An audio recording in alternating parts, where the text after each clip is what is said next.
Hi అండి, అందరు ఎలా ఉన్నారు? నేనైతే చాలా బాగున్నానండి. మీరందరు ఎలా ఉన్నారు? చికెన్ ఫ్రై అండి. ఇది వేడి వేడి మనం పప్పు అన్నం చేసుకున్నప్పుడు కానీ వెజ్ రైస్ చేసుకున్నప్పుడు చాలా బాగుంటుంది. సైడ్లోకి హాఫ్ కేజీ చికెన్ తీసుకొని శుభ్రంగా కడుక్కొని 1 టీ స్పూన్ సాల్ట్, కొంచెం పసుపు వేసి డైరెక్ట్ గ్యాస్ పైన పెట్టేసి ఉడికించుకోండి. ఇందులో ఎలాంటి ఆయిల్ అట్లా ఏమి వేయకుండా ఉడికించుకోండి. చాలా దగ్గరగా ఉడకనివ్వండి, చాలా బాగా టేస్ట్ వస్తుంది. ఇది ఉడికిన తర్వాత దీన్ని పక్కన పెట్టుకొని గ్యాస్ మీద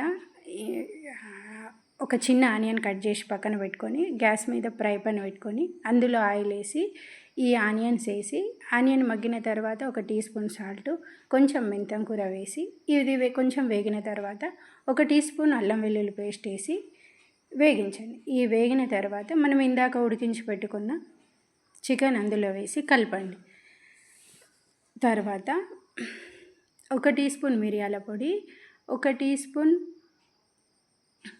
స్పూన్ మిరియాల పొడి, కొంచెం ధనియాల పొడి, కొంచెం జీలకర్ర పొడి, అందులో 2-3 కట్ చేసిన పచ్చిమిర్చి, 1 టీ స్పూన్ చికెన్ మసాలా, ఇవి మొత్తం వేసి కలిపిన తర్వాత 1 టీ స్పూన్ కారం పొడి కూడా వేసి కలుపుకోండి.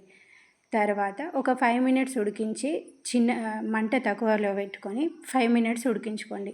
ఈ ఉడికిన తర్వాత పైనుంచి కొంచెం కొత్తిమీర వేసి ఒక 5 మినిట్స్ ఉడికిన తర్వాత కొంచెం కొత్తిమీర పైనుంచి వేసి కలిపి దించుకోండి. వేడి వేడి రైస్లోకి కానీ మనం పప్పు సాంబార్ చేసుకున్నప్పుడు సైడ్కి చాలా బాగుంటుందండి. చాలా టేస్టీగా కూడా ఉంటుంది.